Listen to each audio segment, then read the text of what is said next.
everybody, and welcome back to another edition of the Christian Contrarian.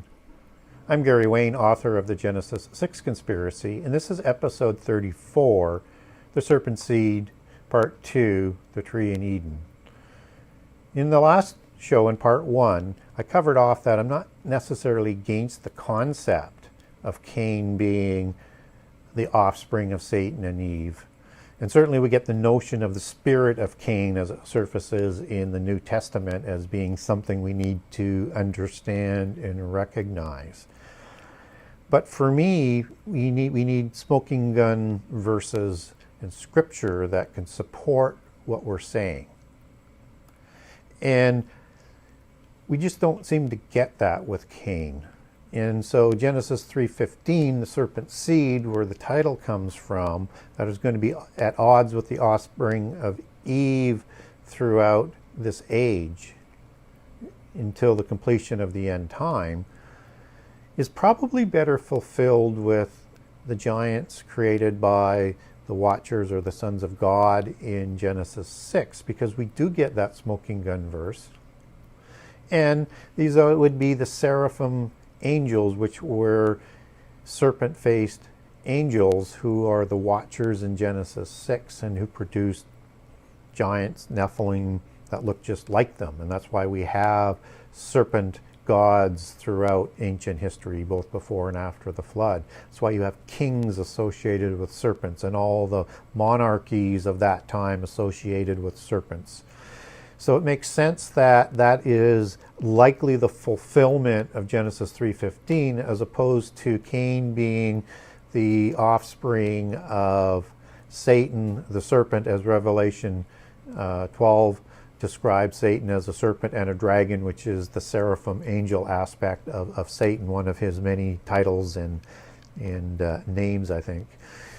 But we just don't have that scripture. So last show we covered off that we have a literal verses in Genesis 4:1 that suggests that strongly that Eve and Adam had Cain as a son, and we covered off all the details of that, where it says, Genesis 4:1, and Adam knew Eve his wife, and she conceived and bare Cain, and said, I've gotten a man from the Lord. So she got a blessing from the Lord after knowing her husband. We walked through all of those meanings in part 1. And we also talked about, though, there's these parts that the serpent seed doctrine proponents will seize on, and we need to respect their arguments and sort of analyze that. And we talked about the name Cain, 7013, meaning Adam's first child, and the root word for Kenites, and the root word for Kenizzites, and it can mean smith, and it can mean possession. And so we have that possible meaning, and as we talked about in the last chapter, that Hebrew words can have many meanings, just as Greek words do. So we have to select the right word for the narrative so it doesn't contradict anything else in the narrative or other passages, so that everything fits like a glove. And so when we look at that, that's a possibility that, they received that as an adopted child from Satan, because his name can mean a possession. And Cain is rooted in 7069 kana, which means acquired, create, buy, possess. And so the Hebrew word for gotten in Genesis 4:1, I have gotten a man from the Lord, is that word kana. So we need to understand that in the context of the narrative. So we do know that Adam knew his wife, she conceived, and bare Cain. That's the whole creation of the process. And that son was Cain. And it says, I've gotten a man from the Lord. Well, what we're asked to believe is that God decided to take the baby away from Satan and then give it back to Eve. Well, we don't get any details on why that would have happened and how that happened. Or we're to understand that Eve acquired the child, which would be more appropriate to the serpent seed definition of what's going on, is would have received the baby through sexual copulation with God, which we know God doesn't do. God only says through his word, and it is, and provides the life through his spirit, and life exists. So gotten from man is, or gotten a man from the Lord is a blessing from the Lord through their ability to have sex and conceive, and then through the pregnancy cycle produce a child. That's the blessing. And we talked about that as being a blessing. So I wanted to just sort of close that door a little bit more because we left a little bit of light on there. But if it was just that, you could see how somebody could sort of clamp onto that, even though that would be right out of context with the right narrative. So we're going to move on now to Genesis 3 and talk about the tree, and we're going to keep these concepts alive and as we walk through, with the understanding that you have to select the right meaning. You have to make sure it does not conflict with the narrative that it's in the immediate sentence and the rest of the narrative of the chapter or other chapters. That's the standard for the literal application, so that you're not getting into an allegorical usurping of the narrative against everything else that is written. It has to fit. It has to fit like a glove. So in Genesis 3:1, 3:1 through 6, we get sort of the main sort of words that are going to be talked about and used in this. And the key words that we're going to be talking about are the words tree and food and garden and tree and the fruit thereof. And we're going to cover off those and a couple other as we walk through Genesis 3. But we're not going to deal with the serpent aspect today. We're going to deal with that in part 3. So the tree in Genesis 3:6 was good for eating. And there was a fruit of the tree. And just to give you an idea how strong this literal understanding is before we get into the meanings of the word, it was good for eating. And eat is used in Genesis 3 14 times. All in the understanding of eating. And garden is used 7 times. So you had a tree in a garden that produced fruit that was good for eating. And we have tree that's used 8 times in Genesis 3, and the fruit of the tree 3 times. So you have to take all of that into account as we start to dive into this. So the tree was good for eating. That's the Hebrew word makal, which means fruit, meat, baked goods, things like that, things that are eatable. The tree was good for eating. It's really quite clear that eating is a word that means to consume food. Nowhere in there does it say anything about sex. And you're going to have, for the literal side, there's going to be several words that don't have a connection to sex whatsoever. And so food would be one of them. And you also have the tree, which is the word that it comes from etz. Sorry about that.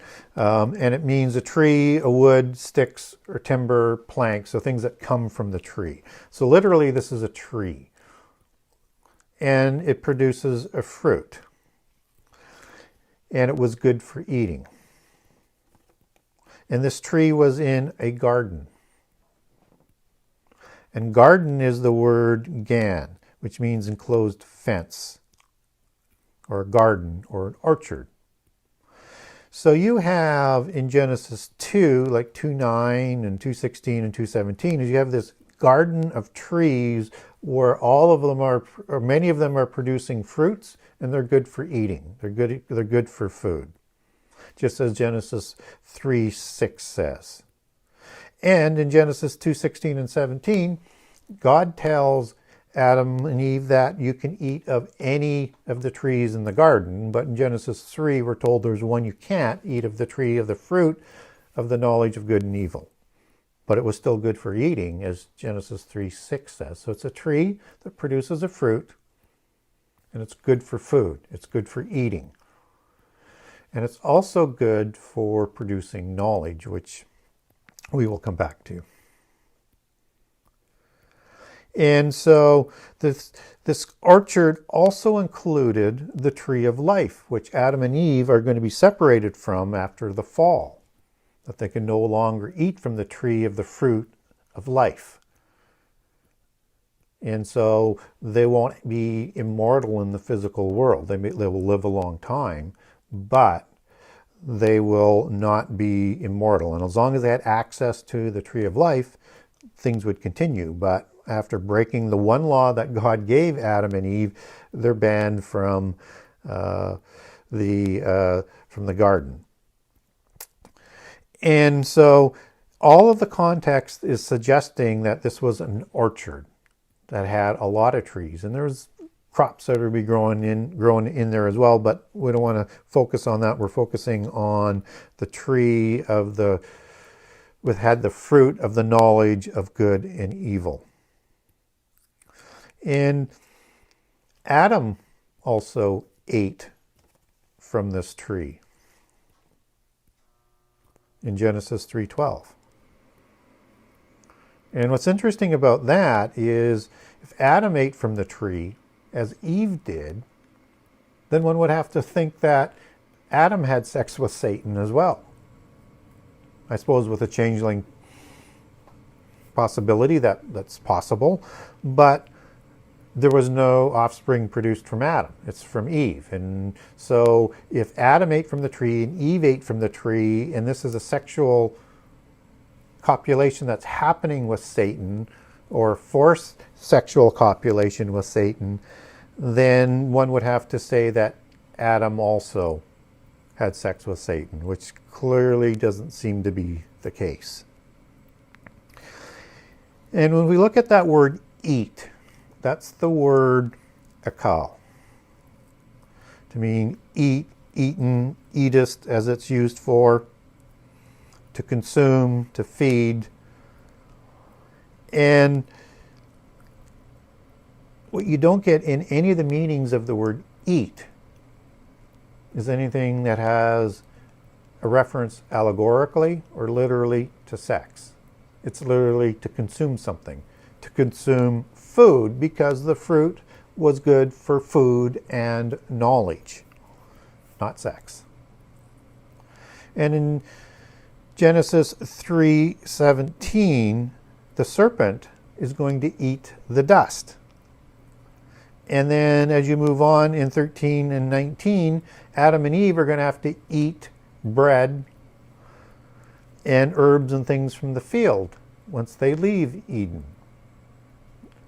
And so eat is used consistently with the understanding of that eat and food are intricately related, and they're connected as it talks about eating and food all the way through. So it takes a lot to override that aspect of it.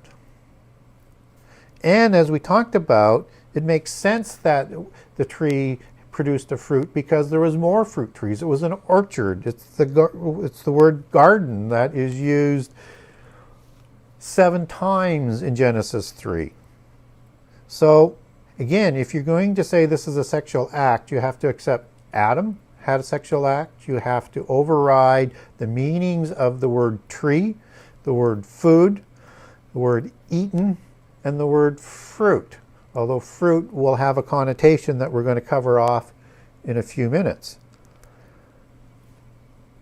But you can't do that. There's no sex involved in any of these words in terms of the word trees and eating that we just talked about.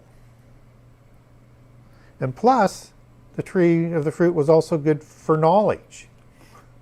So you eat the tree, you eat the fruit of the tree, you receive the knowledge. But again, no sort of connection to sex. And as we move forward with some of the other words and meanings that are in this narrative, we need to understand that, again, we need to overlay the meaning that fits the narrative and doesn't contradict with the rest of the narrative. So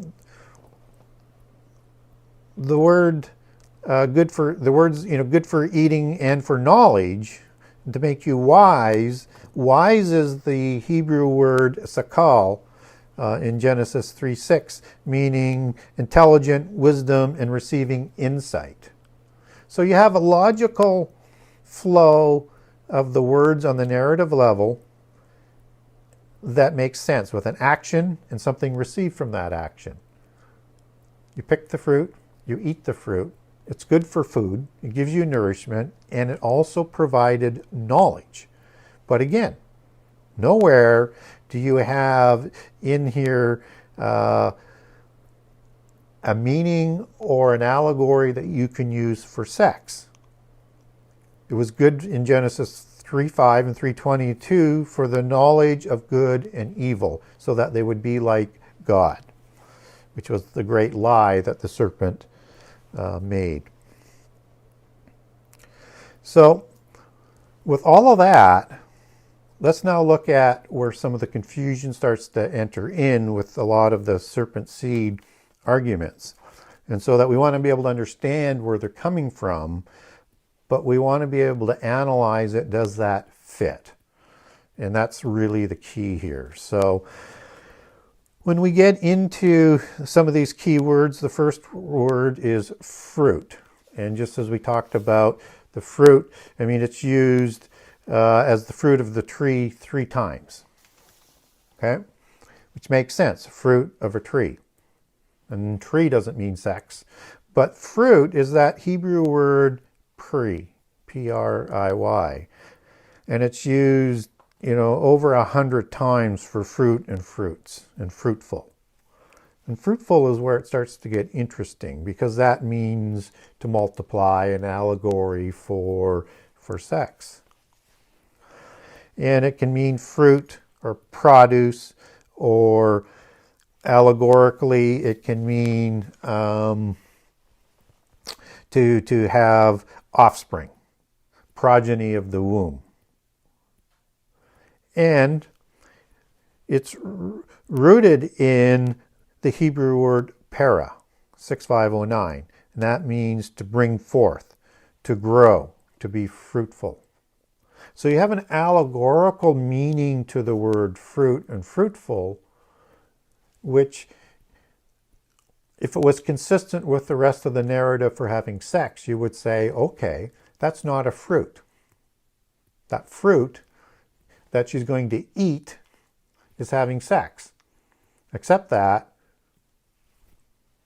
eat has nothing to do with sex. The tree has nothing to do with sex.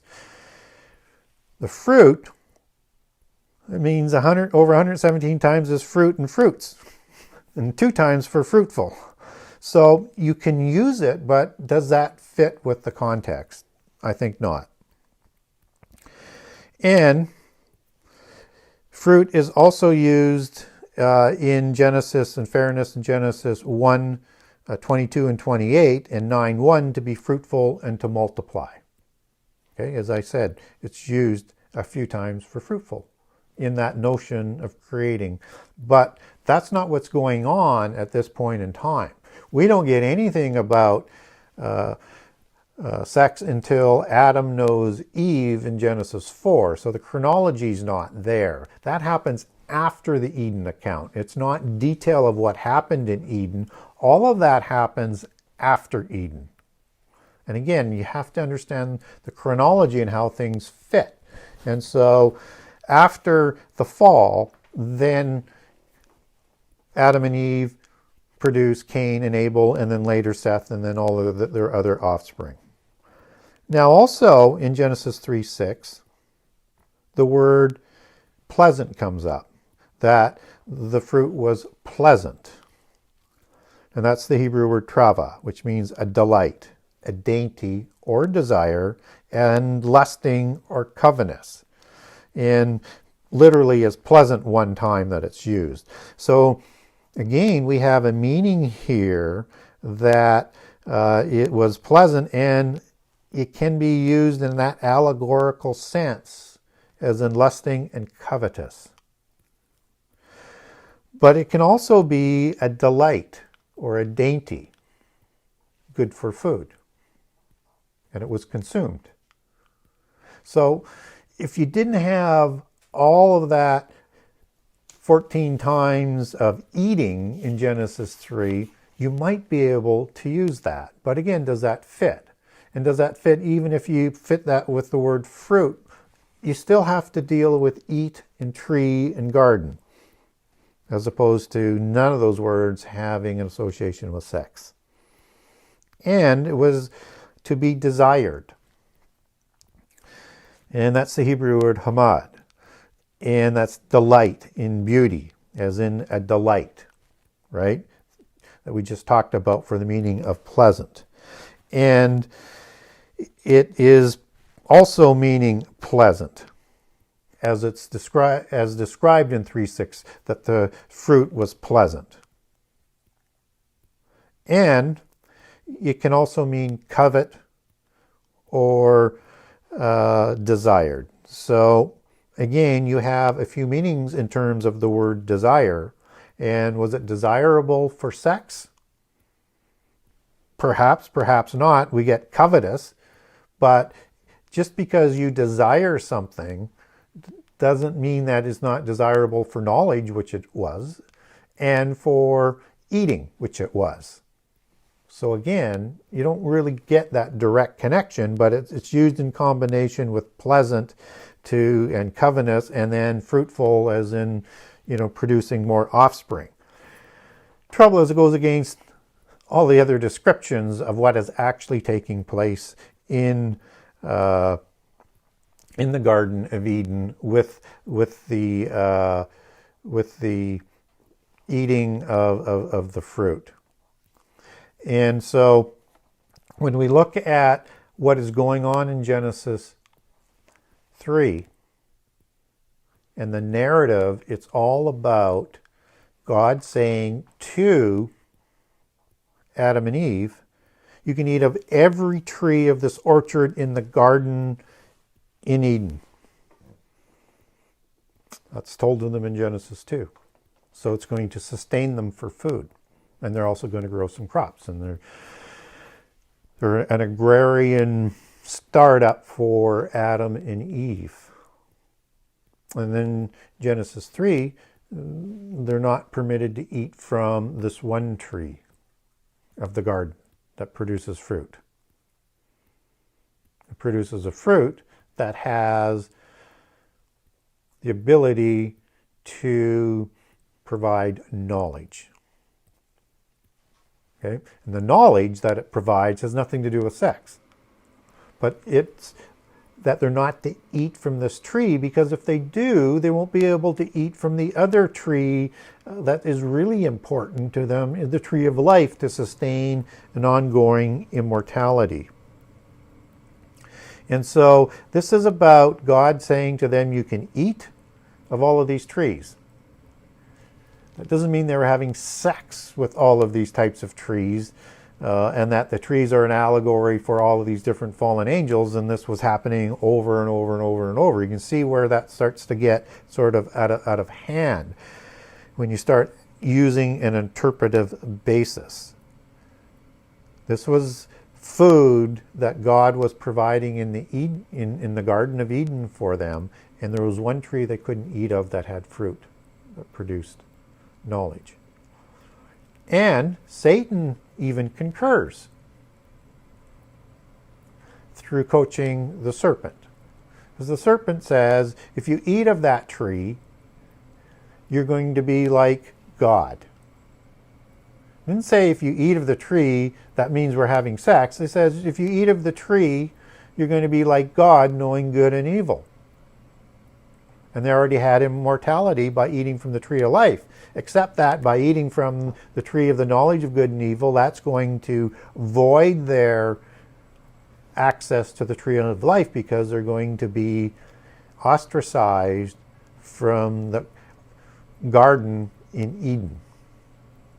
So as you walk through all of it, you have the ability to select some interpretive meanings, but it starts to make no sense with the rest of the narrative. And it then starts to contradict what is talked about in Genesis 4 with the lineage of Cain and how that comes about. And one presumes then, because the language is the same, is that they would have had to do the same for Abel.